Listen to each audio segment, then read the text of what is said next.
Unpacked secret skell author d'une the. Jusqu'à ce qu'une veuve brise le silence. Benvenue dans détective éternos. Je suis votre hate Eliot. Cette histoire se nourrit de votre voix. Commentez et partagez l'endroit de vous regardez. Les mots don vie et si mystère. C'était une de ces matinées dont on n'est pas profiter que dans la campagne anglaise. Des routes bénies de soleil. Le parfum de la lavande flottant sur les murs de pierre, et le bourdonnement lointain des abeilles. Le village de Chipping Greystone. Niche dans une paisible vallée entre deux collines ondulantes. Arborate firmament ses couleurs estivales. Des banderoles flottant dans la rue principale. Et des stands commun de apparatus sur les pelouses pour le déjeuner caritatif annuel du jardin des veuves. Une tradition de longue date organisée par la veuve du défunt Colonel Harbottle. Et désormais entretenue par la tout aussi redoutable Madame Laetitia Blackwood. Devout près de la femme du vicaire, à l'orée de la roseraie, Mademoiselle Marple. Le visage benevolent, encadré par un simple chapeau de paille, orné d'un vieux ruban de velours. Souriat poliment et écoutait Medenham de vaguer sur ses précieux delphiniums. Author do. Le village s'était ressemble dans ses plus beaux atours. Sandwiches au concombre sur des plateaux d'argent. Tasses de the qui tintent, et un doux murmure de conversation sous les parasols, et les arches de roses. Mais alors retentit le cri. Il était aigu, singulier, et, d'une certaine manière, étouffe. Non pas un cri de surprise devant un chapeau pitini au de renverse, mais un son trop terrifiant pour être réel. Les têtes s'étorrent. La musique s'éteignit, et le silence se battit sur l'assemblée. Le cri se reproduisit, cette fois suivi du claquetis de la vaisselle, et du gémissement frémissant d'une personne en véritable détresse. La source du cri était le chapiteau près de la haie d'Ifs où avait été dressée la table de veuves, un lieu d'honneur pour les anciens du village. Traditionnellement, c'était là que les veuves de longue date de la paroisse se réunissaient pour discuter de tout.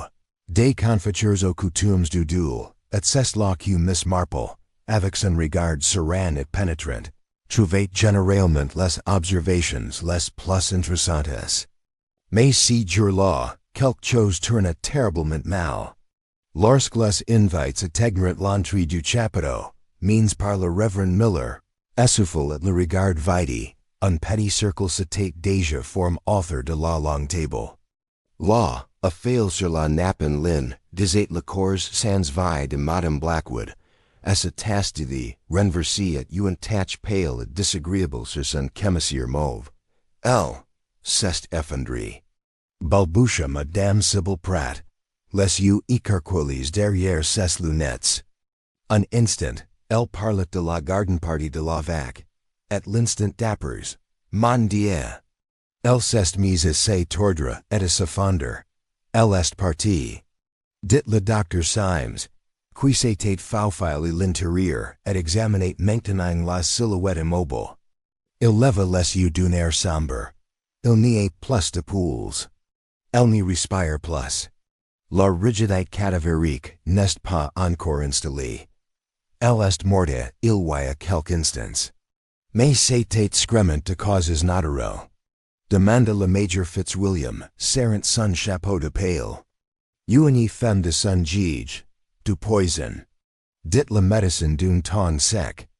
Un juger par l'aspect des pupils, et les convulsions décrites par Mademoiselle Pratt. Je ne sais toujours pas de quelle nature, mais si n'était pas un accident. Un silence stupéfait s'ensuivit. Mademoiselle Marple n'y dit rien. Elle resta simplement immobile, ses yeux bleus fixés sur la tasse tachée de the. Elle était en porcelaine assez particulière, bleu et blanc, avec un léger éclat sur le bord. Elle avait vu Madame Blackwood y boire. Elle avait aussi, à sa manière silencieuse, remarqué autre chose. Quelque chose qui n'avait rien à voir avec le veuve ou la femme, mais avec un échange de regards subtle, poète, ou avec quelque chose. Des ordinaires, presque ennuyeux, qui cessa soudain de parader en io. J'espère. Murmura finalement Mademoiselle Marple, presse pour elle-même, ceci n'est pas encore de l'arsenic, c'est vraiment. Banal, alors. La mort de Madame Laetitia Blackwood, jada une ombre sur le dégénère de caractère des veuves dans le jardin, tel un nuage d'orage sur un pique-nique. Au début, l'incrédulité fut palpable. Puis vinrent les murmures, légers, pressants, résonnant dans les jardins bien entretenus avec une excitation presque électrique. La nouvelle se répandit plus vite que la médecine n'y put se lever. Son examen et plus vite encore que le vicaire n'y put murmurer à ses premières prières hésitantes. Le chapiteau, autrefois parfumé à la lavande et au gâteau éponge, était devenu un coin d'horreur de limite par des courtins. Le révérend Miller, d'ordinaire si calme face aux pleurs de bébés, aux festivaliers ivres, paraissait pâle et complètement désorienté. Il radait et proximate, se tordant les mains et marmonnant des phrases inopérantes sur la nature impénétrable de la volonté divine. Madame Hewitt, toujours pragmatique, avait escarté plusieurs des dames les plus délicates jusqu'en banque. Près de la fontaine, et s'était appelé de l'eau de lavande sur les poignets. Pauvre Laetitia, dit-elle personne en particulier. Elle en fait beaucoup trop ces derniers temps. La tension du travail en comite, vous savez, et son mari. Eh bien, on n'y dit pas de mal des morts, mais elle. Je n'y m'en suis jamais vraiment remise. Motet de thee, pas de chagrin. Murmura le Major Fitzwilliam, dont les médailles de guerre, tinterent légèrement tandis qu'il essayait d'allumer une cigarette. Les doigts tremblants. Du poison, et dit la médecine. Du poison, pour l'amour du ciel. Si genre de choses arrive dans les romans de guerre, pas dans chipping Greystone. Vous seriez surprise. Dit Miss Marple d'un ton doux, d'abord juste derrière lui. Le paysage est vraiment rempli de choses désagréables, si on y regarde de plus près. Le major la regarda avec suspicion, hésitant entre rire et protester. Il n'y fit, and I love her. A si un moment-là, l'inspecteur Crayford était arrivé du commissariat du Camde, un homme corpulent et harassé, à la moustache rasée. Et dont l'autorité ne masquait pas totalement son malaise d'être convoqué à une garden party, en plein jour pour enquêter sur un meurtre. Il s'approcha vivement de la scène, saluant le docteur Symes d'un signe de tête avant de se baisser sous les banderoles qui pendaient, comme des nudes festifs au bord de la tente. Bonjour docteur, qu'avons nous? Le docteur Symes se redressa. Madame Blackwood. Morte. Apparition soudaine de symptômes compatibles avec une ingestion toxique, probablement unpoisonné action rapide. Elevate price du thee, un sandwich et un scones de Madame Pratt, même si deux c'est que, si melling n'est pas rare de nos jours. Crayford regarda la table, et moitié dessert, mais toujours couverte de tasses en porcelaine, de scones à moitié manges et de sandwiches au concombre ultra fins. Un SM de bales bourdonnait nonchalamment author d'une pâte de confiture renverse. Quelqu'un d'autre présentait-il des symptômes? Pas encore. Dit la médecine. Mais c'est elle qui averse le 17 d'air en première. Les autres n'y sustaient même pas assez. Bien, Crayford se tourna vers les personnes présentes. Bien, personne n'y doit quitter les lieux. Nous avons besoin des déclarations de toutes les personnes présentes. Je veux les noms. Je veux savoir qui c'est assassin, qui a touché quoi et qui a parlé pour la dernière fois avec le défunt. Vous autres, désignez-il le vicaire qui commença, et dis-moi et établir une liste. Et demandez à quelqu'un de trouver l'agent Forbes. Il devra prendre des notes auprès des témoins. Miss Marple s'était retirée à l'écart, assise sur un banc à l'ombre d'un charme. Elle tenait une ombrelle dans sa main gantée, sans toutefois le lever. Sun regard, brilliant et impenetrable, et fixe sur le chapiteau. Elle n'était pas du genre et indiscrète. Nivelate, avec elle.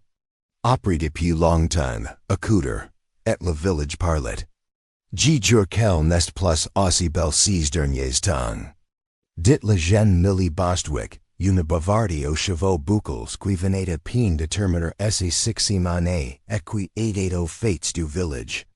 Complètement énervée, elle a mis cri sur M. Hargreaves et la poste la semaine dernière. Pour un colis malacamini. Laetitia Blackwood n'y criait jamais sur personne. A bien, dit Madame Pratt en adjustant son châle et en scrutant la foule, avec une indignation tremblante. Elle était très inquiète pour les comptes du fonds. Elle n'y trouvait pas la quittance de l'air de Bishop's Hall. Elle disait que quelqu'un l'avait volé. Mais bon, Laetitia, I might dramatiser. Dramatiser? Demanda Madame Weatherby, qui parlait toujours comme si elle s'adressait à un public invisible. Elle m'a dit à 3 jours seulement qu'elle pensait être suivie. Ici même au village. Elle disait avoir vu quelqu'un rater près de sa porte après la tombée de la nuit. Medenham Heath ricana. Elle disait que tous les ans. Généralement après avoir bu trop désirs. Elle buvait moins. Intervint le Reverend Miller, qui intendait et ressentait un pincement de culpabilité. Je crois qu'elle s'était mise à prendre des notes détaillées ces derniers temps. Pour la postérité, son héritage, disait-elle. Et ces mots, Mademoiselle Marple se tourna légèrement. Des notes vraiment. Elle les classa. L'agent de Crayford arriva et commença. Et recueillir des témoignages. Même si les recettes divergeaient plus qu'ils n'y concordant. Personne n'y pouvait dire qui avait versé la première tasse, qui avait fait passer le lait, ou si Madame Blackwood avait touché le scone avant le sandwich. Si qui était clair, en revanche, c'est qu'elle avait parlé doucement à quelqu'un juste. Avant de tomber malade. Elle s'était penchée et avait murmuré quelque chose par-dessus la table. L'identité de cette personne était sujet à controverse. Certains disaient qu'il s'agissait de Madame Pratt, d'autres insistaient sur le fait qu'il s'agissait de Madame Weatherby. D'autres encore affirmaient qu'il s'agissait d'un homme. Paul Lyons, l'antiquaire de passage qui avait récemment emménagé dans la vieille maison Gaskell et qui avait la réputation d'être bien accueilli lors de tels événements. C'est toujours un étranger, murmura le Major Fitzwilliam. Premier règle, regardez l'étranger. Miss Marple, qui connaissait. Le Major Fitzwilliam avant qu'il n'y se laisse pousser la moustache, n'y répondait pas. Elle jeta un regard en coin à l'homme en question. M. Lyons, debout au fond de la foule, s'espongent le front avec un mouchoir de soie. L'air visiblement secou, était un homme charmant, avec une pointe de theatrolite. Il vendait des horloges anciennes et des curiosités à la gentry de la ville, et parlait souvent de monteurs, heritages et d'un grand-oncle qui était Peter Visconti. Miss Marple n'avait jamais considéré le charme comme particulièrement digne de confiance. Le jardin n'était plus un lieu de joie. L'odeur des scones avait disparu, remplacé par quelque chose de plus lourd, la peur, peut-être, ou la suspicion. Et surtout, la lumière du soleil brillait de façon animale, crue et implacable sur les tasses de thé, et les tartelettes à la confiture, et moitié manges. Miss Marple s'éleva et retourna silencieusement au chapiteau, s'arrêtant à quelque pas du cordon. Elle regarda de nouveau la table. Le petit chaos du déjeuner abandonné. L'assiette où Madame Blackwood était de travers. La tasse de thé, maintenant soigneusement, placée sous verre par l'agent de police. Son regard parcourait les autres tasses. L'éclat sur le bord. Un seul levait. Et porting, elle remarqua que quelqu'un hésitait, un instant, avant d'offrir cette même tasse à Madame Blackwood. Un bref instant qui passa vite. Mais Miss Marple savait mieux que quiconque que le diable était dans les détails. Et le murder, avait-elle découvert, dépendait souvent autant du caractère que des moyens. Elle se retourna vers le palais. Oh, les villageois s'y agitaient comme des moutons égars. Leurs ragots tournent vers l'intérieur. Leurs subconscients des fils qui allaient pinter se nouer author de quelqu'un. Probablement la mauvaise personne. Miss Marple resserra ses gants. Elle en avait vu assez pour savoir qu'il n'y s'agissait pas d'un crime passionnel. C'était quelque chose de plus froid. Calcul, prévu. Non pas un acte spontané, mais un acte. Repeat, même repeat en pleine vue. Elle n'y dirait rien, pas encore, mais elle observait, et écoutait, et se souvenait. Car, dans un village comme Chipping Greystone, chaque murmure avait une histoire. Et chaque tasse avait la sienne. Le lendemain matin, le village de Chipping Greystone était entré dans le rythme solennel qui sut tout mort tragique et inattendu. Les rideaux étaient moitis tires à une douzaine de fenêtres, et au comptoir de la boulangerie. La conversation se faisait plus calme à chaque fois que quelqu'un mentionnait le nom de Letitia Blackwood.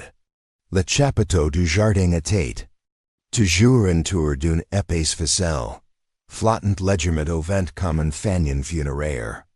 L'agent Forbes montait la garde, ses bottes maladroitement plantés dans la herbe douce. L'air et la voix importante et Jane. À l'intérieur du presbytéry, Mademoiselle Marple était assise avec son the du matin sur une chaise près de la fenêtre, un panier et raccommodeur et ses kits. Dehors, de roses comme caillant et pin à fleurir sur le trellis, et quelques pinsons. Sautillant de branche en branche. Le monde, comme toujours, continuait son cours calme et ordonné. Même si le désordre s'était insinué par la porte latérale. L'épouse du pasteur, Madame Miller, entra précipitamment dans le salon avec son énergie habituelle. Bien que son visage fut crispé par l'inquiétude. Pauvre Letitia. Répétait-elle, pour ce qui devait être la troisième fois en 5 minutes, et à la table des douceurs surtout. On s'attendait que de telles choses se produisent dans des lits d'hôpital, pas parmi les scones et les collects de fonds à l'église. Miss Marple hocha la tête, sans lever les yeux. C'est dommage. J'ai toujours pensé que Madame Blackwood avait un grand talent pour diriger les réceptions mondaines. Même si ses manières pouvaient en être redoutables. Elle avait ses ennemis, dit Anne prudemment, en posant une assiette de toast beurre sur la table. Mais je suppose qu'on n'y devrait pas dire de telles choses si tit épres. Ah bien, épres une tragédie. Cela dépend, ma chère, de ce qui est dit. Dit Miss Marple doucement, en enfilant l'aiguille. Il y a eu une différence entre dire du mal des morts, et reconnaître que les vivants ressentent souvent beaucoup. De choses, envie, ressentiment, voire haine, sans jamais dire un mot à voix haute. Jusqu'à ce que bien sûr, quelqu'un le fasse. Anne s'assit en face d'elle et soupira. Alors, vous n'y pensez pas que ce soit accidentel? Pas l'inspecteur Crayford, dit Miss Marple. Le docteur Symes non plus. Et j'ai toujours pensé qu'il valait mieux accouder les médecins lorsqu'ils parlent des morts, et les mères lorsqu'elles parlent de leurs enfants. Vous l'avez vu boire le thé, n'est-ce pas? Oui, répondit Miss Marple doucement. Et j'ai remarqué autre chose. Quelque chose dans la façon dont la verre est manipulée. Mais je n'y suis pas prêt à tirer de conclusions hâtives. On considère généralement le meurtre comme un acte violent et choquant. Mais il me semble que c'est généralement délicat. Comme de la dentelle. Chaque fil doit être positionné avec précision. À ce moment-là, on frappa à la porte. C'était l'agent Forbes, le visage rouge et visiblement gêné d'interrompre son the matinal. Excusez-moi, madame, dit-il. A Mademoiselle Marple, and tantant esse casquette. L'inspecteur Crayford vous demande si vous acceptiez de faire une déclaration. Vous étiez assis tout près du défunt, et bien, il pensait que vous pourriez l'aider. Mademoiselle Marple sourit. Bien sûr, ma chère, je serais ravie. Il se leva, princesse gansett son chapeau, et suivit l'agent dans l'allée. La promenade. Était courte, et l'air était encore imprégné du léger parfum des roses de la veille. Des enfants observaient derrière les grilles du jardin, et un vieil homme, les pipes et la main, les observait depuis son porche. L'inspecteur avait pris en charge la salle de lecture de la bibliothèque de Chipping Greystone, qui affichait maintenant une affiche légèrement déclarant que fermé jusqu'à nouvel ordre, inquiet policier en cours. À l'intérieur, Crayford était assis à un grand bureau en chaîne, encombré de notes, et offre une tasse de thé à Miss Marple. Je préfère ne pas le faire, si cela ne vous dérange pas, dit-elle en regardant dans la tasse avec un sourire ironique. Pour l'instant, je crois que je n'ai assez. Crayford rit poliment, même si son regard ne trahissait pas beaucoup d'amusement. Ters bien. L'affaire est étrange jusqu'ici. Trop bien rangé, d'une certaine manière. Aucun signe d'effraction chez Madame Blackwood, non. Rien de suspect n'a y trouve dans son sac, et il n'y a aucun mobile apparent. Tout ce à qui nous avons parlé, semblant choques et confus. C'est presque toujours qu'un cas dans les villages. Dit Miss Marple en s'asseyant sur la chaise en face de lui. Nous sommes fiers de connaître nos voisins. Mais souvent, nous ne savons que ce que nous choisissons de voir. Crayford se pencha en avant. Vous avez observé quelque chose, n'est-ce pas? J'ai observé beaucoup de choses, dit-elle pensivement. Madame Blackwood n'était pas très appréciée, respectée certes. Mais affection n'est pas synonyme d'admiration. Elle contrôlait plus de traitement les fans des veuves, n'est-ce pas? Crayford hocha la tête. Nous inquiétons. Madame Blackwood a géré les comptes ces 10 dernières années. Aucune irrégularité n'a été signalée, mais les livres n'a pas été vérifiés récemment. Je pense qu'il serait utile de demander si quelqu'un souhaite qu'il le soit. L'inspecteur griffonna une note. Nous avons également eu quelques conversations avec les dames là-bas. Certains ont dit que Madame Blackwood s'était disputée avec Madame Pratt, et propose d'une enveloppe ou d'un recoup manquant. Oui, j'ai entendu quelque chose de ce genre, dit Mademoiselle Marple. Madame Pratt est une femme nerveuse, mais pas malveillante. Il me semble aussi qu'elle serait très mauvaise pour garder des secrets. Et pourtant, dit Crayford, tapotant le bord du bureau avec son crayon, nous avons 3 personnes qui affirment qu'elle est la dernière à parler à Madame Blackwood avant qu'elle ne s'évanouisse. En fait, elle lui a murmuré quelque chose. Les gens interprètent souvent mal les murmures. Dit doucement Mademoiselle Marple. Parfois, si n'est pas si qui est dit qui compte, mais la réaction qui suit. L'inspecteur marqua une pause, l'observant avec curiosité. Avez-vous une théorie? Miss Marple? Il me semble que les théories occultent la vérité. Répondit-il, mais je commence à m'interroger sur les mobiles. Pas dans tout le monde parle sans cesse, mais ceux qui sont discrets et cachés. De vieux délits peut-être. Des affronts oubliés depuis longtemps. Le genre qui fermente lentement, Crayford soupira. Alors vous pensez que le poison était intentionnel? Miss Marple hocha légèrement la tête. Oui, je pense que l'acte était délibéré. Même si l'émotion sous-jacente n'est peut-être pas récente. Certains crimes fleurissent tard, vous savez. De retour au village, une panique sourde commençait à s'installer. Dans l'épicerie d'un percel, les femmes seront plus fortes leurs sacs et mains, et refusant les échantillons gratuits. À la poste, Miss Grenby refuse une new tasse de sa cousine. Des rumeurs communicant se répandre chipping Greystone, quand de lire grimpant sur un mur de pierre. Certains murmurant que Madame Blackwood avait découvert quelque chose d'incrément. D'autres spéculant sur son long différend avec la famille du regret Colonel. Harbottle au sujet du don de terrain et l'association caritative, Miss Marple. Rentrant de la bibliothèque, prit le long chemin et traverse la place du village. Elle s'arrêta devant le chapiteau ferme, désormais silencieux et immobile. Un rouge-gorge perche sur le mât l'observait. Quelque chose est proposé de cette boutique lui restait en tête. La tasse de Abrechi, le geste hésitant. Le moment d'ardevant quand lui tend la tasse.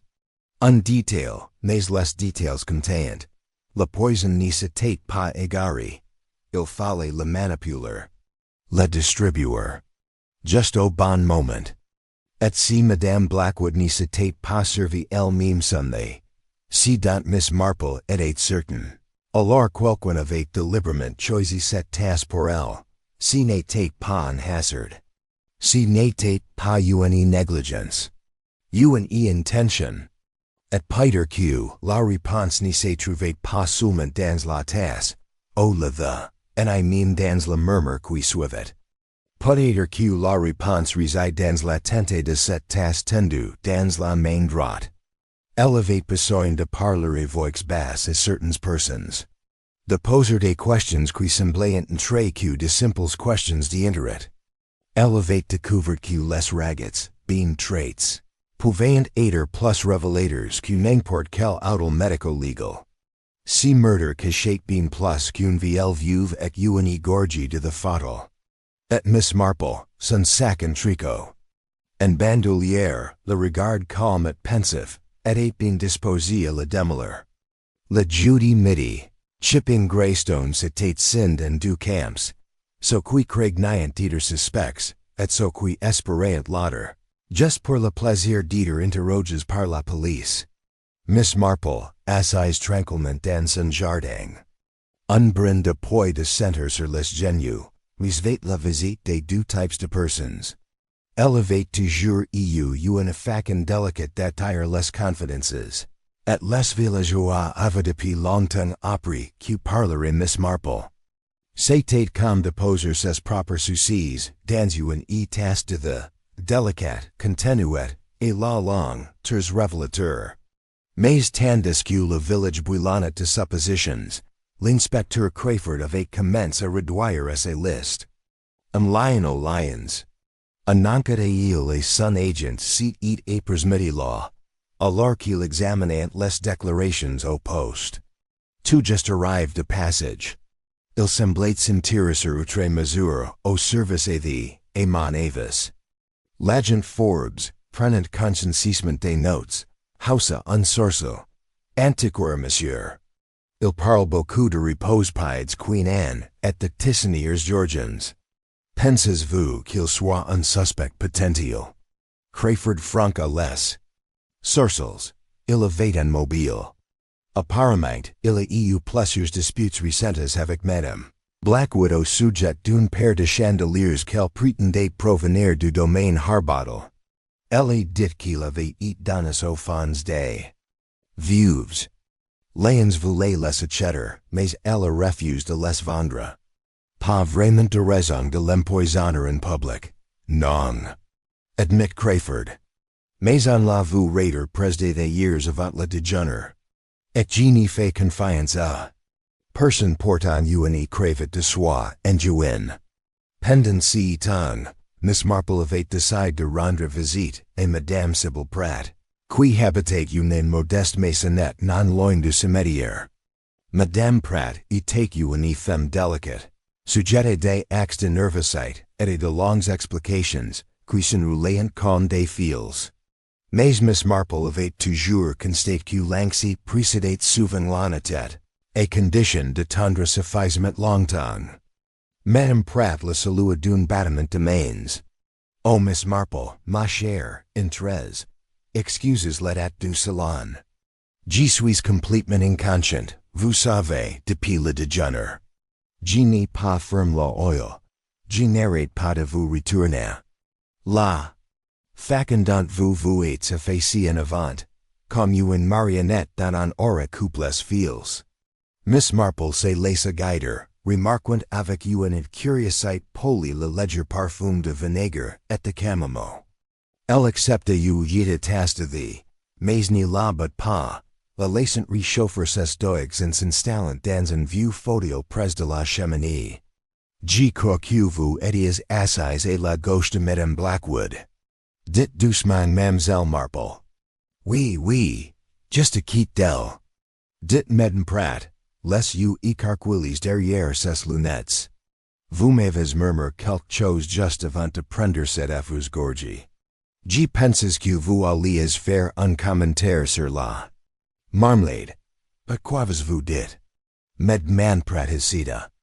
Elle y dit, pas aujourd'hui Sybil, pas aujourd'hui. Just qu'un, d'une voix basse, mais ferme. Sur le moment, je n'ai pas compris.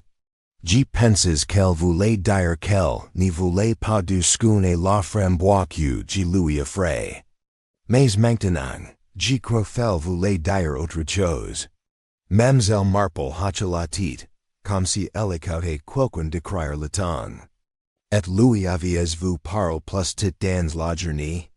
Oh non, dit Madame Pratt rapidement. Je ne l'ai vu que pendant que nous débarrassons la table. Elle semblait nerveuse certes. Elle avait dit à Madame Weatherby qu'elle attendait quelque chose, des nouvelles, je crois. Bien sûr, elle disait toujours ce genre de choses. Toujours à s'attendre à un télégramme ou un scandale. Avait-elle l'air effrayée? Je ne sais pas si elle avait peur. Dit Madame Pratt en se tordant les mains. Mais elle était distraite, pas elle-même. Elle regardait autour d'elle comme si elle attendait quelqu'un d'inattendu. Miss Marple se leva peu après, promettant de revenir avec un pot de confiture. De gros cils. En sortant dans l'allée, son expression restait serene. Bien que son esprit s'emballait derrière ses tendres yeux bleus. Pas aujourd'hui, Sybil, pas aujourd'hui. Il y avait eu une pointe fermée dans ses mots. Non pas de la peur, mais de la détermination. Au même moment, une autre conversation avait lieu près du bureau de poste. Madame Weatherby et le major. Fitzwilliam avait décidé de se retrouver dehors sous prétexte de consulter le panneau d'affichage, mais tout le monde au village s'avenait pour changer des théories. Je vous le dis. Dit le major à voix basse, c'est. Sigui Lyons, il se pavane avec son charlatanisme à l'ancien, prétendant être au-dessus de tout. Croyez-moi, il l'y empoisonné à cause de ces chandeliers. Madame Weatherby adjusta sa broche avec condescendance. N'importe quoi, c'est pas extravagant, mais c'est inoffensif. Non, je pense que c'est plus personnel. Madame Blackwood connaissait des secrets. Elle tenait des registres, voyez-vous, des registres privés. Je ne serais pas surprise que quelqu'un ait peur d'être découvert. Des registres, hein? Dit Ned Weatherby, en baissant encore la voix. Et puis Daisy, chez lui. Marchand de légumes m'a dit que quelqu'un avait vu Madame Blackwood avoir eu une violente dispute la veille de sa mort. Avec une femme. Je n'ai pas pu distinguer qui c'était, mais Daisy a dit qu'elle portait des gants. En juin. Miss Marple, qui passait par là à ce moment-là, s'arrêta pour admirer un bouquet de digitales en fleurs au bord de la route. Elle ne dit rien, mais écouta, comme toujours. Les discussions sur les registres l'intriguaient davantage que les accusations portées contre le pauvre M. Lyons. Un homme qui aimait les cravats et les théières en cuivre pouvait avoir de l'ambition, mais un meurtre exigeait plus que cela. Il fallait une opportunité, et un mobile plus profond que la honte d'une affaire manquée. Et la tombée de la nuit, l'inspecteur Crayford, avait decide que lions étaient un principal suspect. L'homme n'avait aucun alibi pendant le bref instant. Oh, les tasses furent précises. Il admit s'être penché plus près de la table pour admirer la porcelaine. Et lorsqu'un lui demanda directement si n'aimait pas Madame Blackwood, il hésita. Une hésitation que Crayford interpréta comme dit. La culpabilité, tout concorde. Dit Crayford en relissant ses notes. Moyens opportunes et mobile, il avait axe. Il nourrissait rancune. Et il était suffisamment nouveau au village pour croire qu'il pouvait s'en tirer. Mais Miss Marple, qui s'était retirée dans son modeste cottage pour l'ennui, n'était pas convaincue. C'était trop facile. Un tour ruse, comme elle l'avait longtemps observe, était rarement aussi visible. Et la culpabilité ne se licite pas toujours sur le visage de l'étranger. D'après son expérience, cela ressemblait généralement à de l'amitié, ou de la confiance, ou à quelque chose de si bien caché que personne ne le remarquait avant qu'il n'y soit trop tard. Elle se leva de sa chaise et se dirigia vers la cheminée, où un petit vase contenait une nouvelle coupe de pois de centre. Elle les disposa. Soigneusement, d'une main sur. La mauvaise personne avait été signalée, elle les sentait. Car tandis que tout le monde regardait un lions avec suspicion, et que la police se prêtait à l'interroger formellement, Miss Marple se souvenait d'autre chose. Quelque chose de plus discret qu'une dispute. Plus subtle que chandelier vol, elle se souvenait d'un regard. D'un léger sourire. Et quelque instance avant que l'idée n'y soit servie, tendait la main, non pas vers la veille, mais vers le secourir. Comme pour s'assurer qu'il était bien à sa place. C'était une petite chose. Mais il y avait une intention derrière tout cela. Et dans une ville comme Chipping Greystone, où l'on se souvenait de tout, des noms, des scandales de la couleur du fil à linge, Miss Marple avait appris que si, y sont toujours les plus petites choses qui descendent les plus grandes vérités. Elle savait que les gens n'y faisaient que commencer. Le vendredi matin, le courrier arriva plus tard que d'habitude à Chipping Greystone. Si qui en soit n'avait rien de remarquable. Mais si qui le rendait mémorable, c'était l'enveloppe. Une enveloppe simple, couleur crème, adressée à la main, d'une écriture ferme mais élégante, et remise au presbytéry sans timbre. Miss Marple, assise dans le salon équipe de la femme du pasteur, la vraie sans management. À l'intérieur se trouvait une simple feuille de papier épais, soigneusement plié. Pas de signature, just 5 mots en lettres capitales inscrites au centre de la page. Demanda le secourir. Miss Marple examina longtemps le papier. Pas de date. Pas de nom, pas de tache d'encre. L'écriture sur l'enveloppe extérieure. Différé du message à l'intérieur. Anne Miller se pencha en avant. Grand Dieu, est-ce une menace? Non, dit Miss Marple d'une voix calme.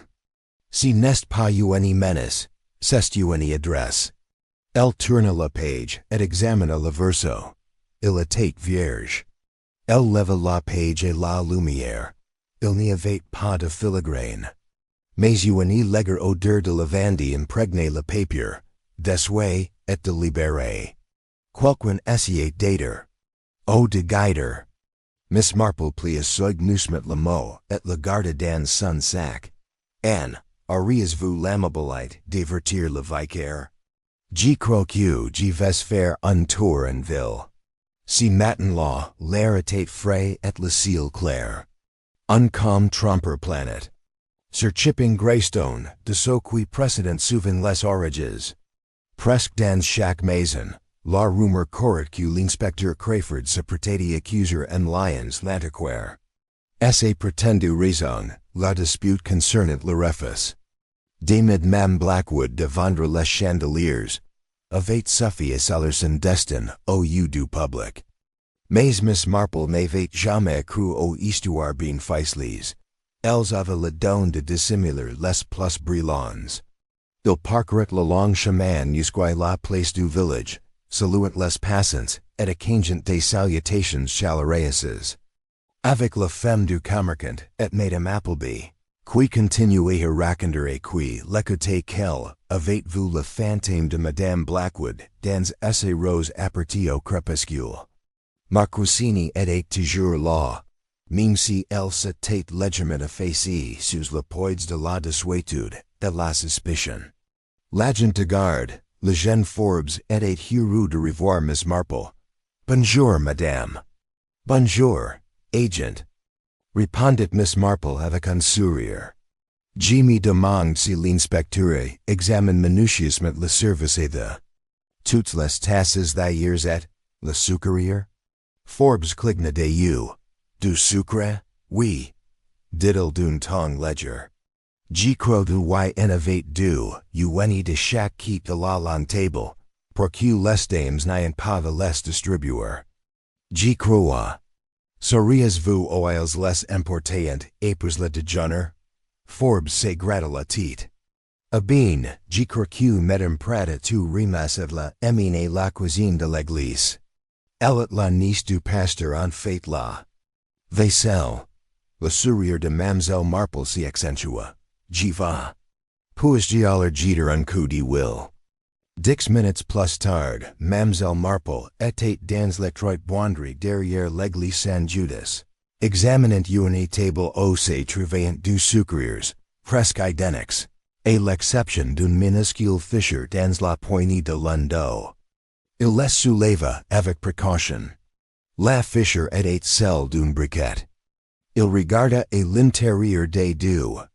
L'intérieur du briquet était légèrement taché près du fond. Si n'était pas, pensa-t-il, une tache de sucre. La porte grinca derrière elle se retourna pour voir la nièce du Reverend Miller. Alice entra avec un torche et secker. Oh, Mademoiselle Marple, je ne m'y attendais pas. Vous cherchez quelque chose? Il le regarde, ma chérie. Répondit-il avec sa sérénité habituelle.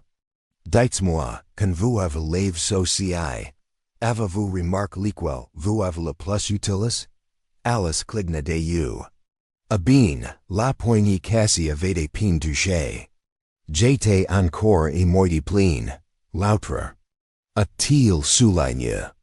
Était presque vide. Intéressant. Et quelqu'un les a-t-il émis au magasin si matin-là? O levant ils la globus à l'avance? O Madame Pratt les y apporte elle-même, et déclare Alice. Je l'ai vu marcher attentivement avec le plateau. Un sourire aimable. Les poisons à y présentes à bien des égards. Dans certains étaient à peine détectables à moins que l'on n'y sache quoi rechercher. Louis mine qui l'inquiétait, mais Louis. Choix. La disposition des sièges à la table de la veuve est fixe. Ces dames étaient des creatures habitudes. Elles se sont assises aux mêmes endroits année après année, en tant que membres d'un club privé. Mais Blackwood était toujours assise à la fin. Et à ses fins se trouvait le sugarman avec la poignée. Ficherie. Mais c'était l'autre bal, celui de l'Elevinal, qui avait été presque vide. Ce qui signifiait que quelqu'un avait pris soin du sucre en poison. Pour demander la tasse prévue, et puis il y avait la note. Quelqu'un savait. Quelqu'un vistolo s'était produit. Potter pas l'acte lui-même, mais quelque chose d'étrange. Quelque chose qui valait la peine de dénoncer de manière anonyme. Fella aurait pu être la crotte de les garder silencio. O culpabilité. Il faudrait être prudent. C'était après midi, Mademoiselle Marple a assisté à une réunion informelle à la maison de campage de Medenham Heath. Apparemment, une réunion de tissu était devenue un échange vivant de spéculations sur les petits pains de raisin sexe et les aiguilles de zircire.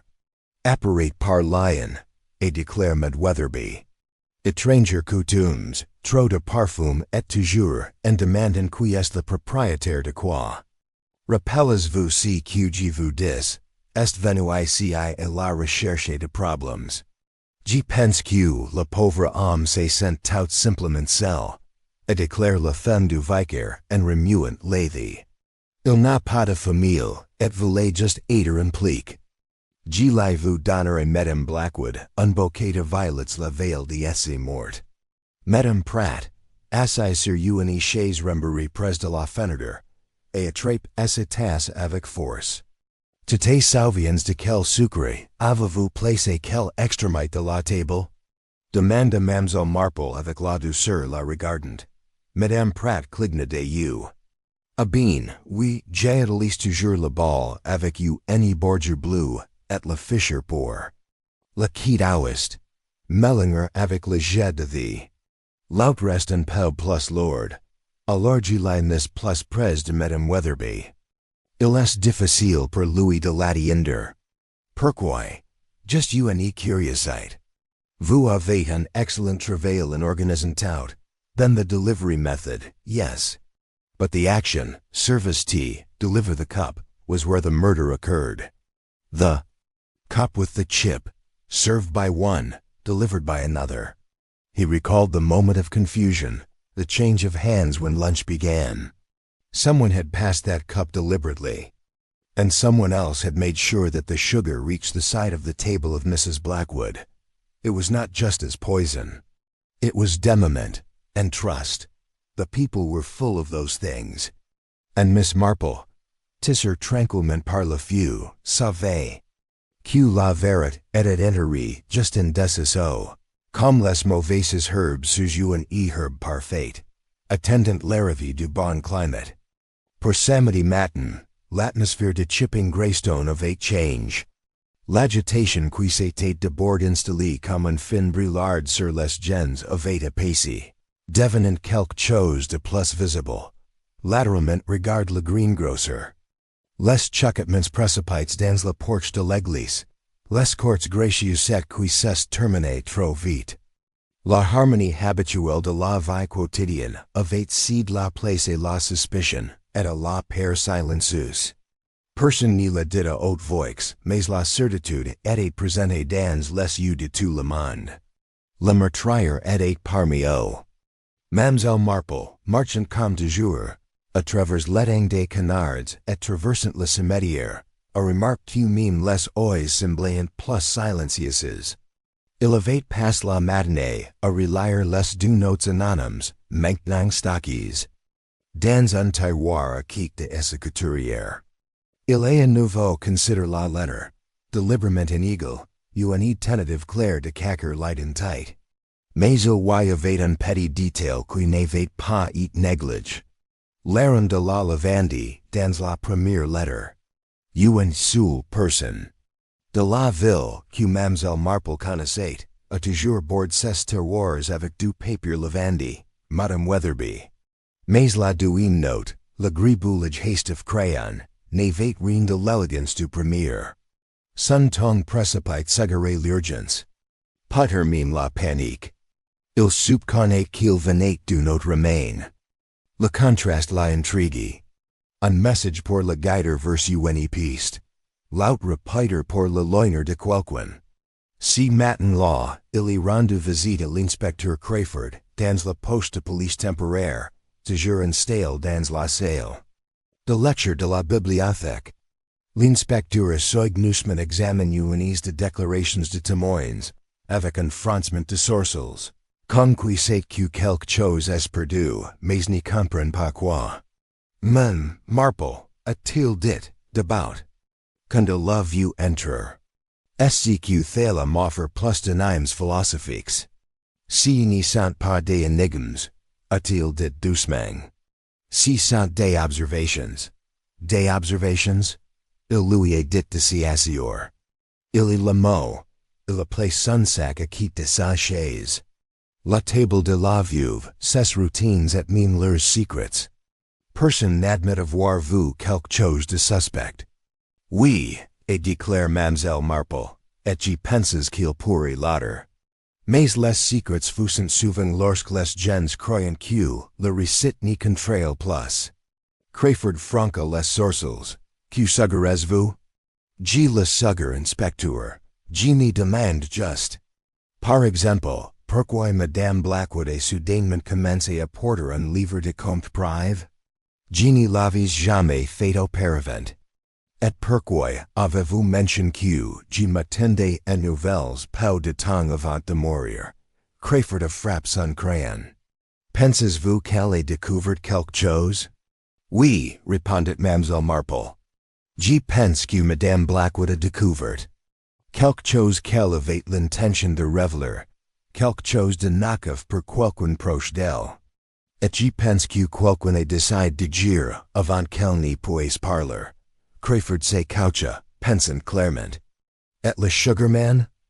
Unlight, a déclare Mademoiselle Marple. L'empoisonnement avec du sucre semblerait impersonnel, opportuniste. Mais si n'était pas opportuniste. C'était un objectif. Le sucre aurait pu transporter le poison, mais c'était el taza, la tasse du chantier naval. C'était si, qui importait le plus. Crayford garde le silence pendant un moment. Puis il a dit, nous n'y pouvons toujours pas essayer qui lui a donné la coupe. Non, dit Mademoiselle Marple, mais je prévois de demander qui a fait. Et j'espère que votre réponse nous en dit beaucoup plus que vous n'y l'avez l'intention. Il a quitté la bibliothèque peu de temps après et est allé à la cabine de Sybil Pratt. La porte était entr'ouverte et émanait un arôme et quelque chose de trop bouilli, des carottes, parfois, ou du ragoût de navette. Madame Pratt a ouvert la porte avec sa main encore mouillée par faire water. Marple, a-t-il dit d'une voix brisée, je n'y m'attendais pas. Je n'y suis que quelques minutes de son temps, et déclare Mademoiselle Marple, entrant. Je voulais lui demander quelque chose d'assez délicat. Elle se sent assise dans la pièce. Au une napping dentelle et couvert la table et un portrait de femme Pratt. Décide longtemps, accroche et la cheminée. Mademoiselle Marple écrase ses mains sur ses genoux et regarde doucement l'autre femme. Sybil, rappelez-vous qui a dans la tasse de Madame Blackwood? Madame Pratt cligna des yeux. Je pense qu'elle l'a servi non? Non, dit doucement Mademoiselle Marple, il n'y l'a pas fait. Vous étiez assise à quitter lui. Mais si n'était pas vous qui l'avez de passe. Les mains de Madame Pratt serra. Alors peut-être que c'était Madame Weatherby. J'étais de l'autre quitte de la table. Oh Madame Hewitt l'était, et déclare Mademoiselle Marple, regardant son visage. Il était tard non? Il a glissé juste au moment où elle surveillant la vie. Madame Pratt n'a rien dit. Mademoiselle Marple se pencha vers moi d'une voix douce. Sybil, tu es père. Je comprends. Mais celui qui envoie la première note voulait qu'il regarde à l'intérieur du sucre. C'était une épice. Un bon, mais la douine note. Ah bien, fella et it écrit avec désespoir. Quelqu'un qui a essayé de semer des doutes. La lèvre inférieure de Madame Pratt trembla. Je ne voulais pas m'impliquer. Je ne vous que si que j'ai vu, qu'est-ce de vous? Il déglutit. Man Hewitt prit la verre. Elle dit quelque chose et propose de la garden party de l'évêque, puis versa deux tasses. Elle en passa une à Madame Weatherby, l'autre. Elle hésita. Puis elle la donna à Laetitia. Et le sucre? Madame Blackwood a ajout la scène. Chuchota Madame Pratt, de son bal habituel. Mais j'ai vu Madame Hewitt, le porter avant que le dîner soit servi. Mademoiselle Marple posa doucement une main sur la sienne. Vous avez fait Sybil. Plus tard dans l'après-midi, Mademoiselle Marple rendit discrètement visite à Madame Hewitt.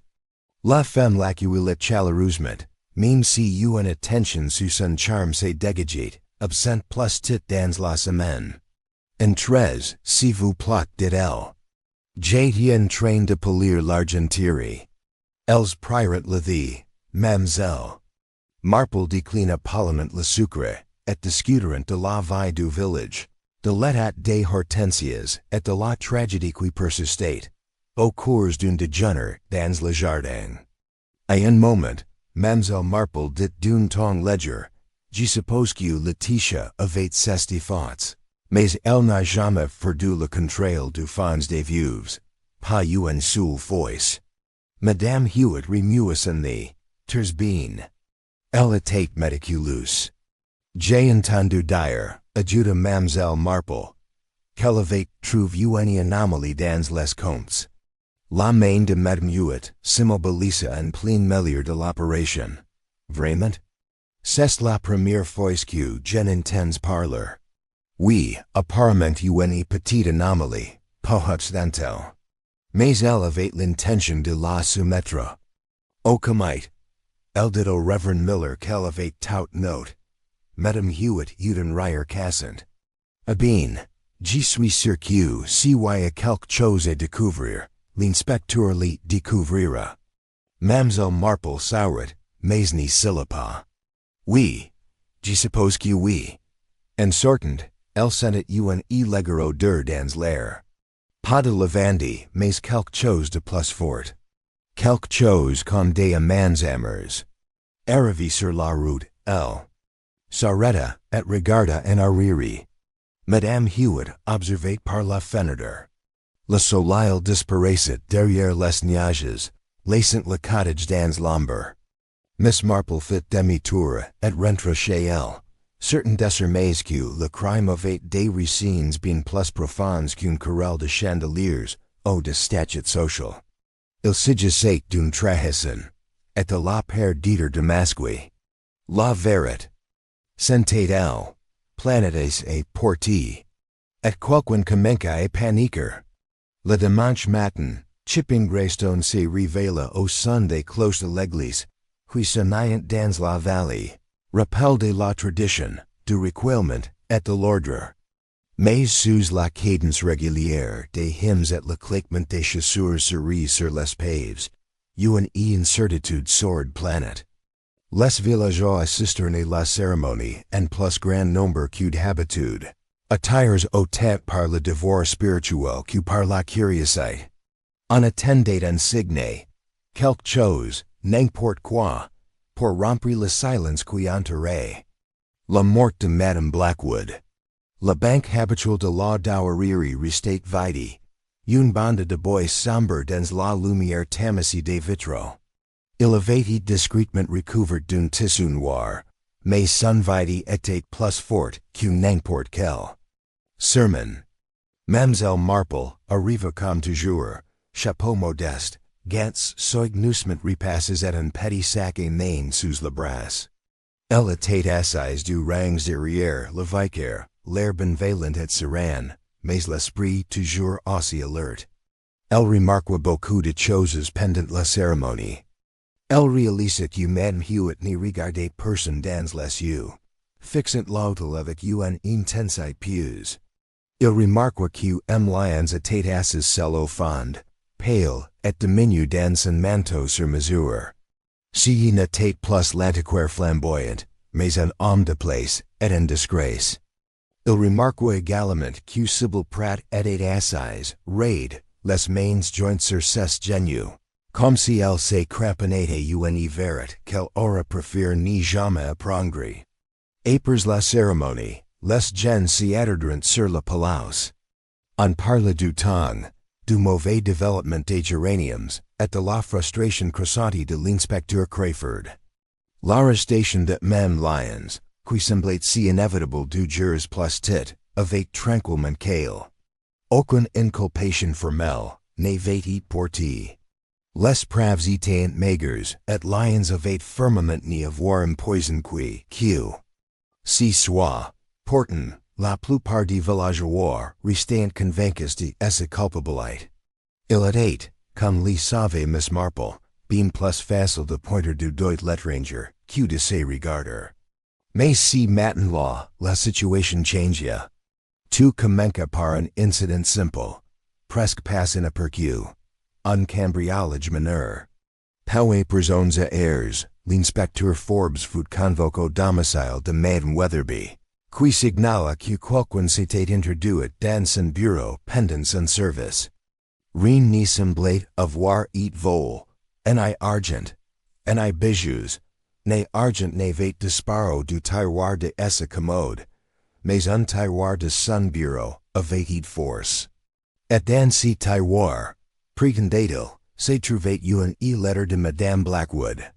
Elle avait disparu. L'inspecteur Crayford arriva une demi-heure plus tard, et se tint au centre du bureau, franquant les sourcils dans la loquet casse. Madame Weatherby, encore secouée, saisit le visage avec un mouchoir parfumé à la lavande, et fit un geste impuissant vers le bureau. Je l'ai trouvé la semaine dernière, dit-elle. Dans ma boîte aux lettres dans le jardin, rien que, il n'était pas sain, mais j'ai tout de suite reconnu l'écriture de Laetitia. Elle dit avoir découvert quelque chose de troublant dans les archives du comité et avoir besoin de me parler en privé. Elle m'a demandé en parler personne, je ne l'avais jamais revu. Il a dit qu'il ne voulait pas me porter d'accusations avant de voir toutes les preuves. Êtes-vous en avez pas l'avant? Demanda Crayford en haussant les sourcils. Je ne savais pas si c'était important. Dit Mad Weatherby d'une voix faible. Je pense qu'il avait peut-être fait une erreur. Et puis, eh bien, il est mort. Je ne voulais pas compliquer les choses. Mademoiselle Marple, qui s'était approchée silencieusement et se tenait juste derrière l'agent, parla à voix basse. Au Peter avait-il peur de qui vous parliez? Madame Weatherby se retourna brusquement. Comment? Mademoiselle Marple sourit aimablement. Oh, je ne dis pas que vous n'avez rien fait. Vous avez simplement remarqué que le contenu de ce tiroir serait très précieux pour quiconque aurait quelque chose à cacher. Crayford s'approcha du bureau. Êtes-vous sûr que ce n'était que la lettre? Rien d'autre n'a été touché. Madame Weatherby hocha la tête. Oui, je ne garde que tous pas de choses importantes ici. De vieux procès-verbaux, des invitations, des mots de remerciement. La lettre était dans une enveloppe personnelle. Je ne l'ai vu qu'une fois, brièvement.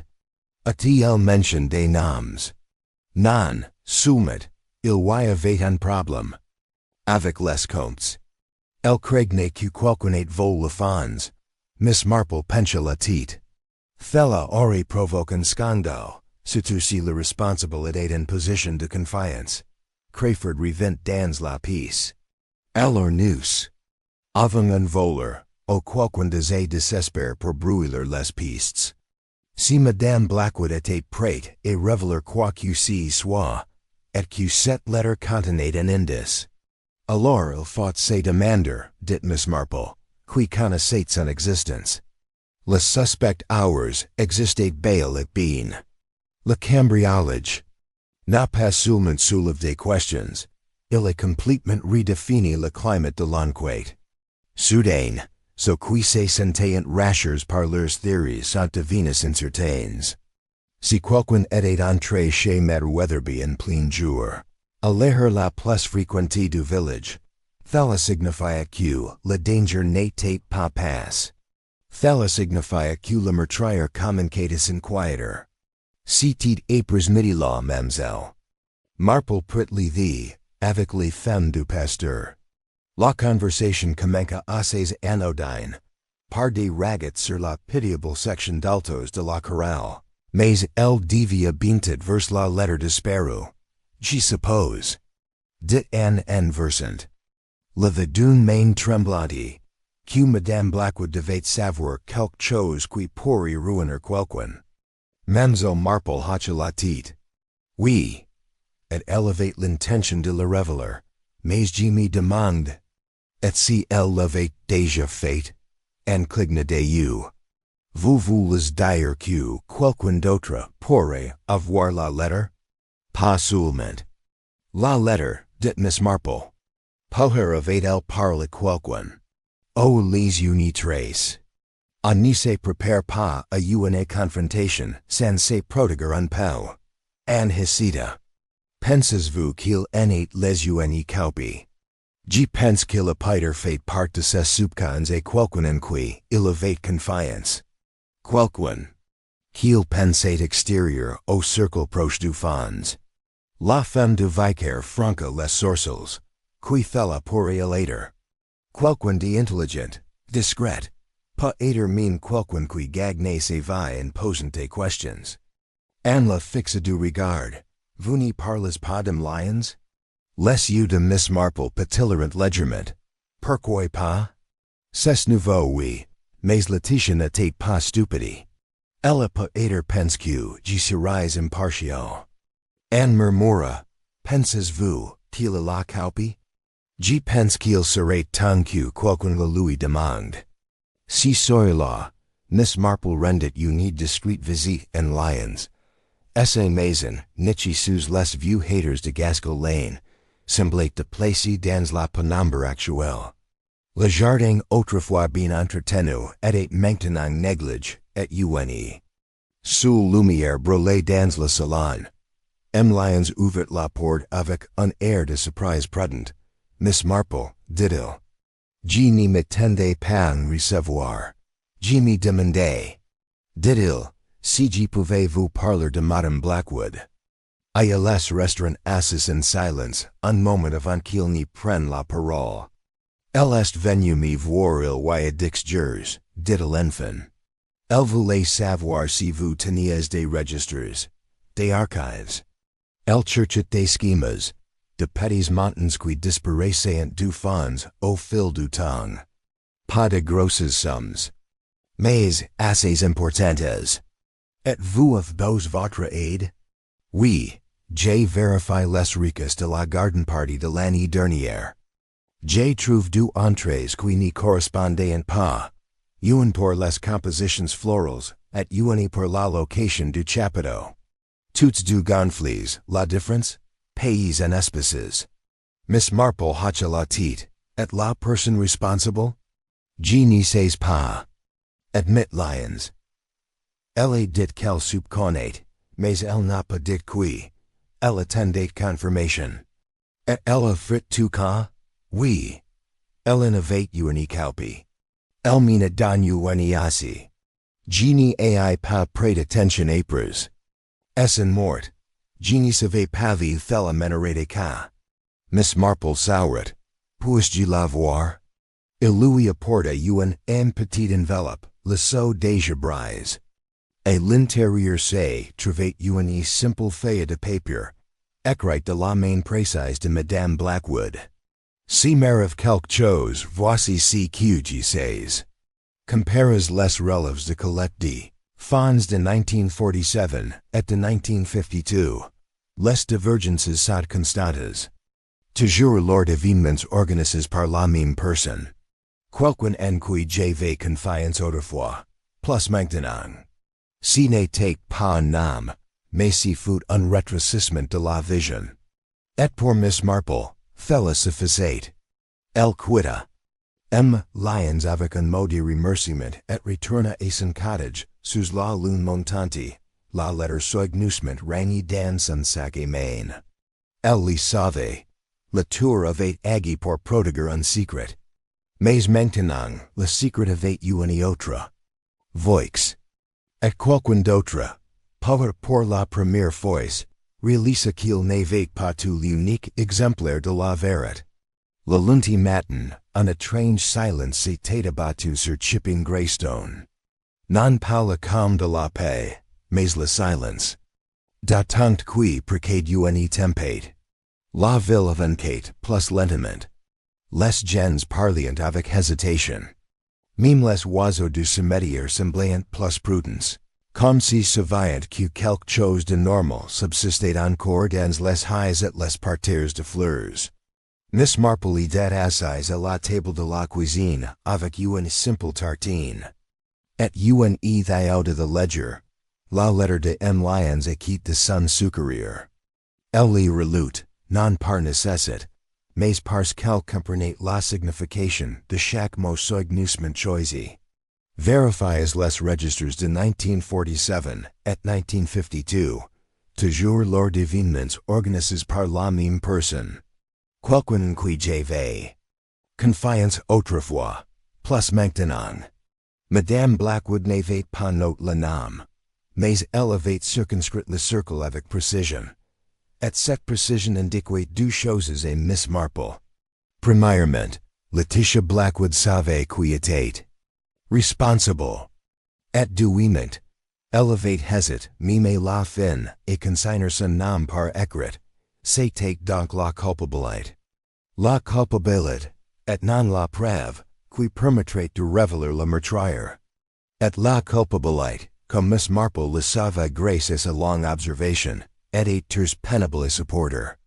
Elle oscillait entre rires nerveux, gestes défensifs, agressivité injustifiée, ou, plus révélateur encore, circompensation. Il lui suffisait d'offrir le cadre approprié, et la vérité éclaterait. Si matin-là, elle rendit visite à l'inspecteur. Crayford, qui leva les yeux de ses papiers, le regard fatigue, et lui indiqua la seule chaise libre du commissariat. J'imagine, dit-il que vous n'êtes pas venu pour des aveux, Miss Marple ricana. Non, inspecteur. Mais j'y suis venu avec une requête. Ah bon? J'aimerais organiser un goûter au presbytéry, site et après-midi. Un petit goûter, just quelques dames de la table des veuves, et pas un lions. Crayford cligna des yeux. Voulez-vous rassembler les suspects? Pas les suspects, dit-il doucement. Les participants. J'y pense que cadre social. Pas donner des résultats que interrogatoire formal ni pas. Crayford croisa les bras. Pensez-vous que quelqu'un vi cracker pour un biscuit? Miss Marple sourit sereinement. Quelque chose de tout semblable. Les invitations furent donc distribuées discrètement, tout au long de la matinée. Accompagnées de notes manuscrites sur des cartes gaufres. Miss Marple demanda à chaque invite de porter une assiette de biscuits ou de sandwiches, invoquant la tradition de l'hospitalité partagée pour baisser les gardes. Personne n'y refusa. À 4 heures, le salon du presbytéry était décoré de naperons, de cossins fleuris, et de douilles polies à kit de porcelaine de Paris. Les fenêtres étaient ouvertes pour laisser entre la brise tiède. Et le parfum des géraniums se mêlait à un subtle toucher de pain d'épices. Étaient présentes Medenham Heath, serene et élégante dans sa robe lilas. Madame Weatherby, encore bouleversée par le cambriolage, mais avec son air habituel de l'aigreur supérieurité. Sybil Pratt, calme et tendue par l'inquiétude. Et Lyons, qui avait repris confiance et arriva avec une botte de sables ficelles. La femme du pasteur, toujours hôtesse, polie, servait avec entrain, indifference. Mais Miss Marple observait. Tout, le service du thé, le choix des tasses, les brefs éclairs de gain, ou de hésitation des invites, par disses leurs soucoupes. Elle attendait que la douine tyrannie de the soit servi. Puis elle prit la parole. C'est terrible. Dit-elle en posant soigneusement la tasse sur sa soucoupe. Si qui est arrive à la pauvre Laetitia. Mais pas être pas aussi inattendu. Qu'on l'imagine. Le silence retomba dans la pièce. Madame Weatherby s'éclaircit la gorge. Que voulez-vous dire? Oh! Dit Miss Marple d'un ton léger, c'était une femme de routine. Et elle tenait des registres détails. Elle était attentive aux détails. Et quand une personne attentive aux détails surveille aussi l'argent, tôt ou tard, elle découvre ce qui est perdu. Le sourire de Medenham Heath s'y accentua. Je suppose que vous parlez du fonds? Oui. Répondit Mademoiselle Marple. Même si je pense que si, il n'est pas le volume en lui-même qui le plus perturbé, mais la trace. Il y eut un silence. and lions remue allegement. Madame Pratt regardus est genu. Mamselle Marple poursuivit, toujours. D'une ton du.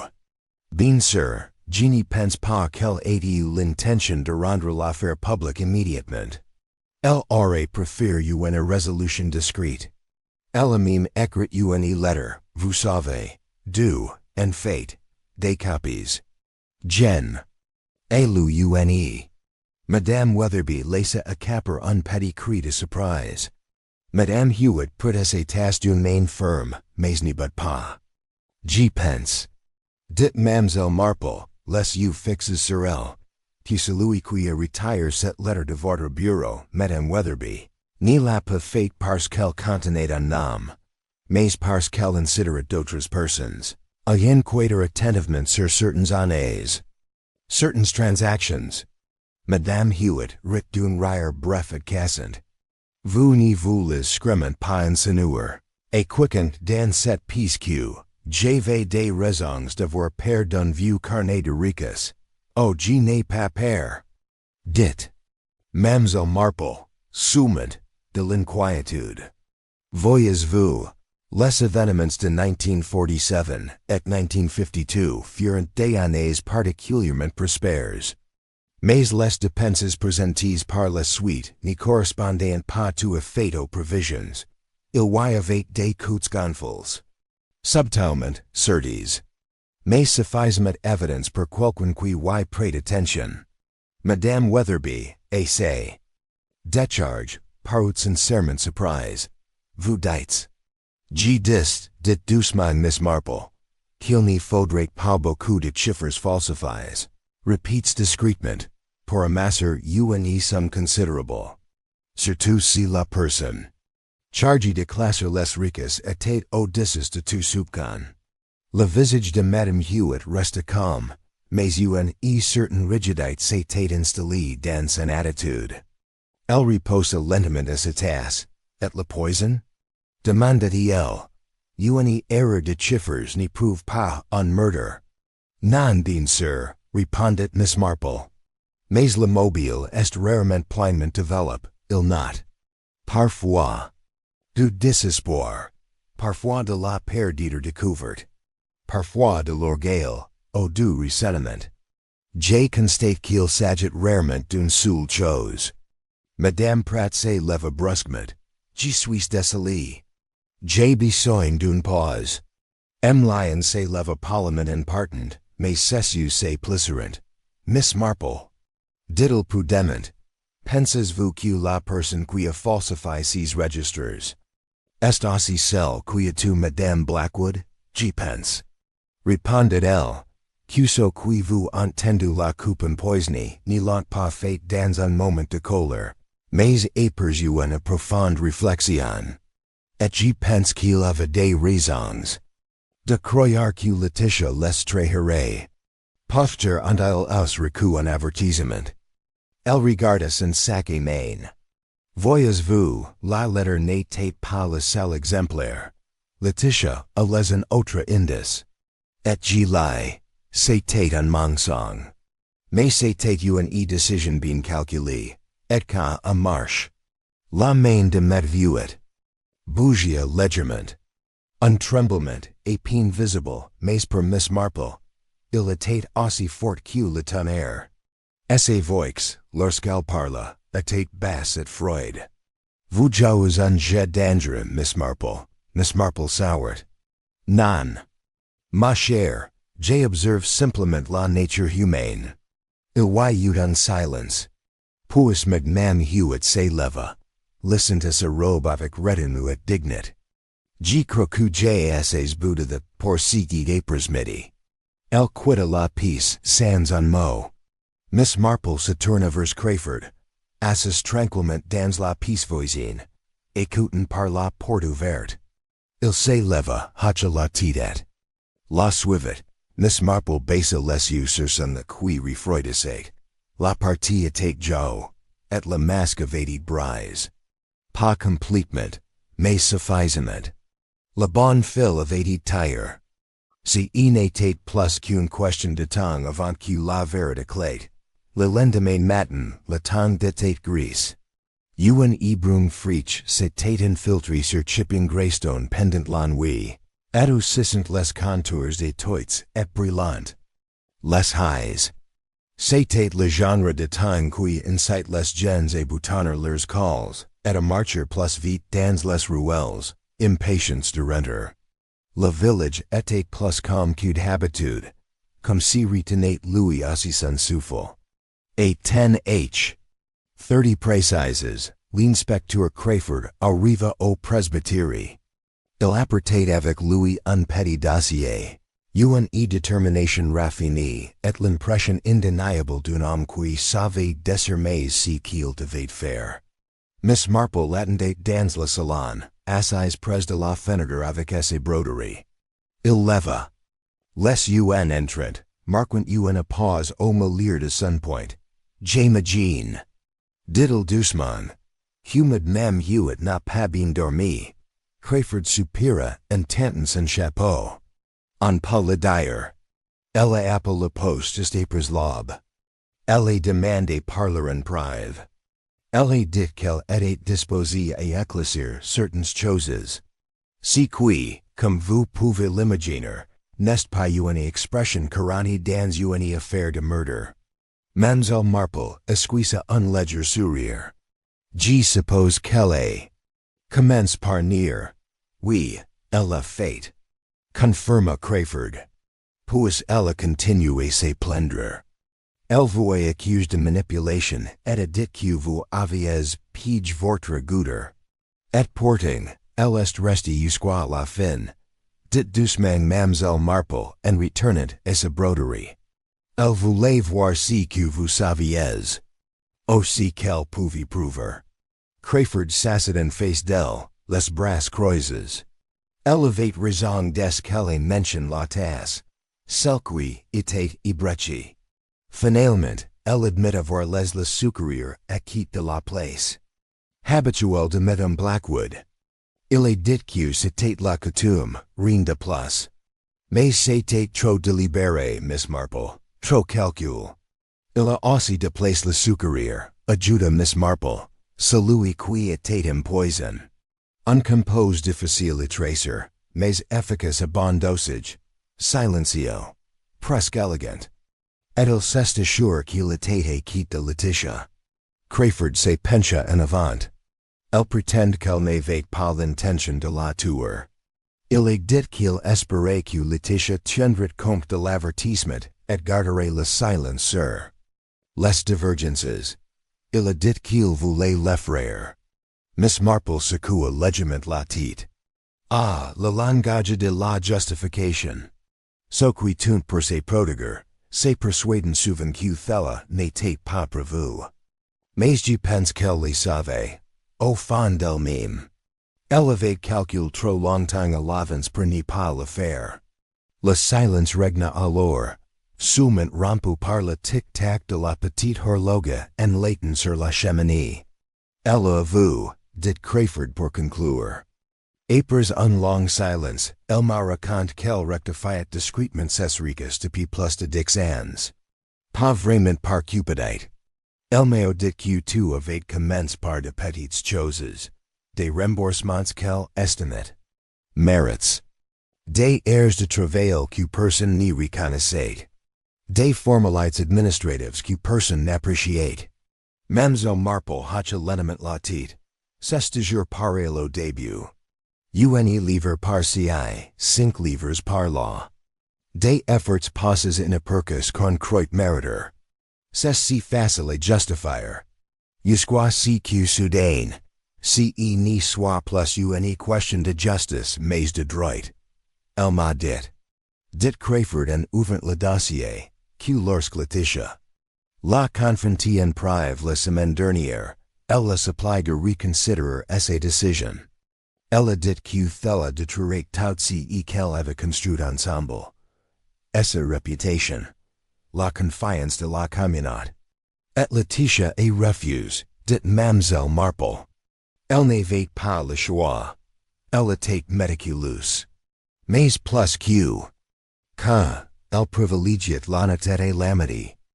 une chose de facile à supporter. Il est aisé de gagner du temps. Poursuivit Crayford.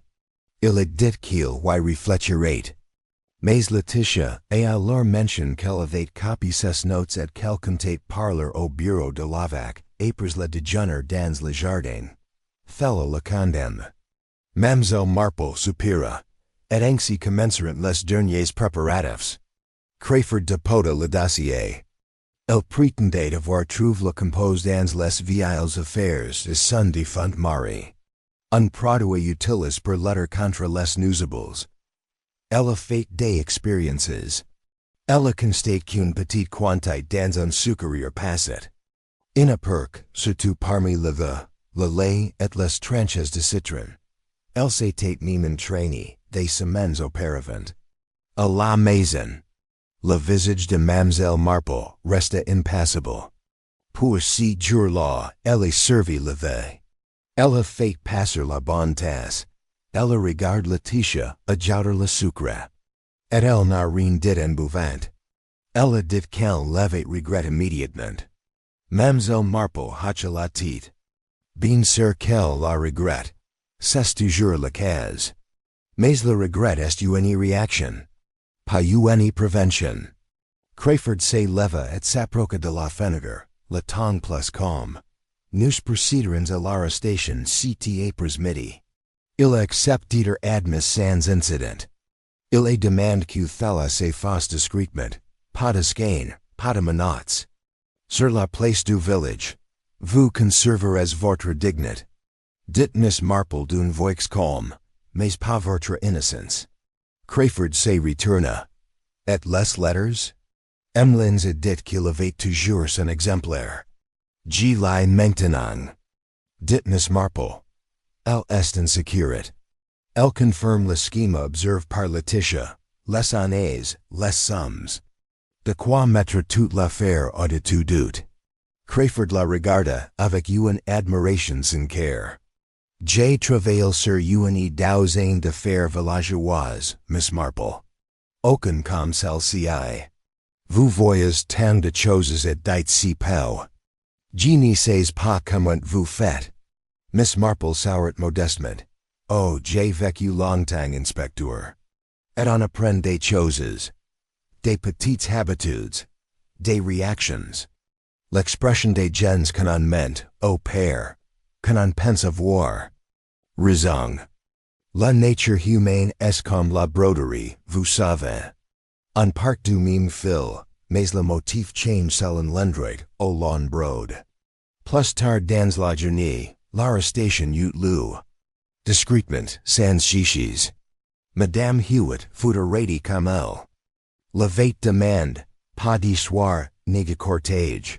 Just une brave conversation dans son salon, et un trajet en voiture de l'inspecteur. Les villageois spéculeraient, bien sûr, mais ils ne la verront jamais amener. Le lendemain matin, le chapiteau fut enfin retiré de la palace. Les banderoles furent retirées, les tables empilées, et les ears remises dans les placards de l'église. Le village recommença à respirer. Lentement, par écopes. Le rythme de la vie quotidienne reprit. Quoique avec une fragile nouvelle. Miss Marple fit sa promenade habituelle cet après-midi-là, saluant impersonnel dans la boutique, et s'arrêtant pour admirer les roses en fleurs près du mur du presbytère. Elle passa devant la banque près de la fontaine, où les dames de la table de la veuve avaient l'habitude de se réunir, et s'arrêta un instant, les mains jointes sur son sac à main. Il n'y avait plus de secrets à entendre. Du moins passait. Semaine, de retour chez elle, elle rangeait sa broderie dans le tiroir, et la lettre, le dernier avertissement écrit de Madame Blackwood, et une botte en fur blanc marqué personnel. Elle les remettrait avec un temps voulu. Discrètement, sans chichis. Car il ne s'agissait jamais de vengeance pour Miss Marple. Il s'agissait de vérité, et de dignité. Et de cet insistant silencieux et patiente, que même dans un petit village de roses et de tartelettes à la confiture, La justice pouvait encore être rendue, avec douceur, et à la petite cuillerie. Il fallait attendre une semaine entière après l'arrestation de Madame Hewitt avant que les villageois n'y prononcent à nouveau son nom à voix haute. Au début, il n'apparut que dans des commentaires discrets, échangés subrepticement et la boucherie. Chuchotes en attendant le linge, ou mentions prudemment author d'une tasse de thé. Mais petit à petit, la nouvelle s'installa et chipping Greystone con tout le reste. Absorbé et mémorisé, s'inscrivant dans la mémoire vive du village. Madame Hewitt avoua le détournement de fonds, mais sans employer le mot murder. Dans sa déclaration écrite, elle décrivait l'empoisonnement comme un terrible accident. Une tentative ready pour étouffer une menace. Elle espérait effrayer Madame Blackwood, et non la tuer. Cette distinction importait peu au tribunal. Mais aux villageois, si. Car, au final, elle rendait l'histoire plus facile à raconter. Laetitia Blackwood était devenue, dans certains cercles, une sorte d'héroïne tragique, forte, inflexible, trahie par un ami. D'autres, plus discrètement, sous l'ignorant qu'elle n'avait pas toujours été violente. Qu'elle avait gire. La fans des veuves d'une main de fer, et c'était trop immiscé dans les affaires d'autrui. Mais personne ne lui contesta son bien fond. L'audit du fonds confirma tout ce qu'elle soupçonnait. Plus de 800 livres, discrètement détournés pendant une décennie. Faux ricas, duplicatas, falsificati obtenir une condamnation. La comite fut dissis. L'évêque nomma de nouveaux administrateurs. At la table de douceurs, dont les chaises étaient autrefois si firmement disposées sous les guirlandes et les fleurs, fut discrètement supprimé. Le dégénère du jardin de l'et suivant serait rebaptisé. Madame Weatherby suggéra de l'appeler Laetitia Blackwood Memorial Garden Tea. La motion fut adoptée à l'unanimité. Quantum Lyons, sa réputation avait été discrètement restaurée. Bien qu'il ne se plaint pas publiquement d'être injustement soupçonné, Mademoiselle Marple remarqua qu'il parlait moins librement dans la boutique du village et marchait à distance. Après tout, il avait été traité comme un étranger. Commode, certains villageois tenteront de s'excuser. D'autres préférant simplement oublier leurs accusations, espérant que la politesse les effacerait. Mademoiselle Marple, cependant, alla lui rendre visite par une matinée ensoleillée de Juliette. Il prit un pot de confiture curieuse et un modeste bouquet de pois de centre de son jardin. Il la salua d'une sourire réserve. Je vous le dis, je vous. Dois ma liberté. Dit-il doucement alors qu'il était assis sur la talus de son jardin. Non, Monsieur Lyons. Répondit-elle en laissant la confiture quitte d'elle. C'est grâce à Madame Blackwood, et la vérité. Il la regarda un instant, et hocha la tête. Vous livez-vous avant tout le monde? Le regard de Miss Marple resta fixe sur les hôtels. Je n'ai pas vu, j'ai entendu. Les gens vous disent tout ce que vous avez besoin de savoir, si vous les parler suffisamment. Les mots révélant bien plus qu'ils n'y cachent, si vous y prêtez attention. Il rit.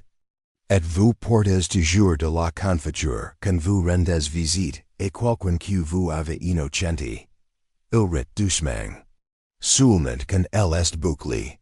Il semble que ce soit une bonne idée de s'excuser. Puis il sourit, plus. Sincèrement, et resta assis un moment sans parler, écoutant simplement les abeilles dans le trèfle, et le son sourd de la cloche de la chapelle au loin. Dans d'autres parties du village, la vie reprit son rythme habituel. L'épouse du vicaire reprit son travail au sein du comite avec une énergie renouvelée, bien que désormais sous la surveillance plus stricte de l'évêque. Madame Weatherby fit moins de déclarations et prit advantage de the. Sybil Pratt, timide, loyale et influencable, passa plus de temps avec ses sœurs dans le Devon. Même si envoyait toujours des cartes postales et Mademoiselle Marple le jeudi. Le rythme avait change, mais ne s'était pas interrompu. Dans sa cabine, Mademoiselle Marple reprit ses coutures et ses lectures. La lettre de Madame Blackwood était désormais classée dans une botte en bois. Etiquette sans résolution. Il avait un visage.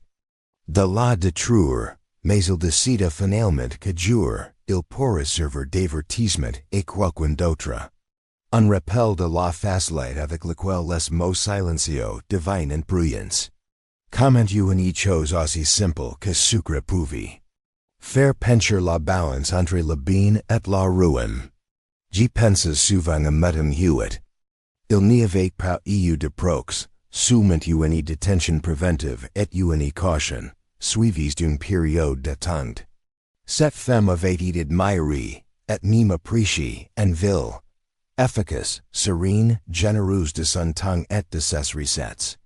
Mais le ressentiment, comme Miss Marple le savait, pouvait se retrouver même dans les salles les plus raffinées. Le sentiment, d'être ignoré, donné par le simple fait de s'y asseoir. Prive des éloges que l'on croyait mériter. C'était une solitude unique.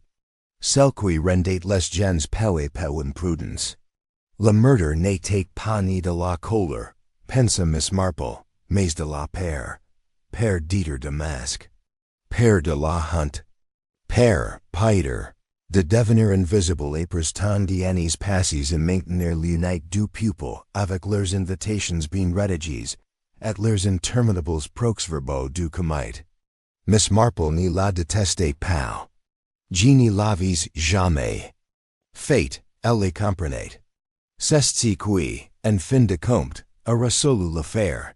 Si ne sont pas des preuves. Si ne sont pas des empreintes digitales. Mais la certitude tranquille que les gens se comportent selon leur nature, et que, lorsque la nature est actuelle, elle montre toujours son vrai visage. La table de la veuve, en tant qu'institution, ne se réunit plus jamais.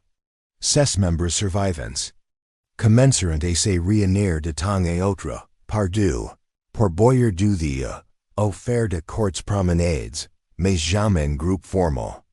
Le souvenir de ces derniers déjeuner, le tintin mortel de la porcelainette, le silence qui l'en suivit, endure comme un point perdu dans un motif autrement impeccable. Quant à Mademoiselle Marple, elle vivait toujours tranquillement, en paix avec une grande attention dans son coin de chipping greystone. Il garde son jargon dans l'ordre, ses tiroirs ordonnés, et son esprit toujours curieux. Et bien que Pell le dirait à haute voix, plus d'un villageois et reconfort avec le fait que, si quelque chose se passait mal, si une autre tasse devait être perdue dans l'ombre, ou une lettre avec des secrets arrivés. Il y aurait toujours une femme qui réaliserait si, que les autres en échappent aux autres. Elle n'était pas détective until elle est dit. Seulement une chère vieille femme. Avec un tricot et une étrange capacité voir, et travers un mensonge. Un après-midi, des mois plus tard, la femme vicaire et commentait pendant qu'il prenait un duty. C'est vraiment étrange. Toutes ces petites choses que nous ne remettons jamais en question. Les ricas, le sugar-maker, la tasse de réunion. Mademoiselle Marple s'arrête doucement. Oui, si sont souvent les petites choses qui comptent le plus. Les gens se cachent derrière eux, pensant qu'ils passent en apercus. Mais la vérité fait toujours son chemin en. Une tasse de même. Tongue. Et dit que, il apprise la veille, et verse le liquide avec une précision silencieuse, et offre une tasse, et son ami. Sans sucre, il n'y a pas besoin. L'automne est entré dans la cage de Greystone avec une sorte d'odorite douce. Rempliquant le fard et jauz de lait par une lumière ambrée et des ambers plus longs. Le vert de la ville était seam avec des feuilles fraîches, et l'air et apporte cet air indubitable parfumeur du bois lointain. De la terre humide et des fruits mûrs du jardin. Les roses avaient disparu, mais les chrysanthemos had augmenté. Fear, jaune et rougeâtre, et quitte des poteaux de porte et les marches de la cabane. Dans son salon, Mademoiselle Marple termine sur quelque gansen lane. Les apenches soigneusement et les places et quitte de la fenêtre. Et l'extérieur, la journée était douce et brumeuse. Au loin, les casques d'un cheval en résonnent en cours de route, lent et tranquille. Il avait reçu une lettre si matin-là. Il était ouvert sur la table, à quitte de son panier de couture. Chère Mademoiselle Marple, je vous écris dans la ville.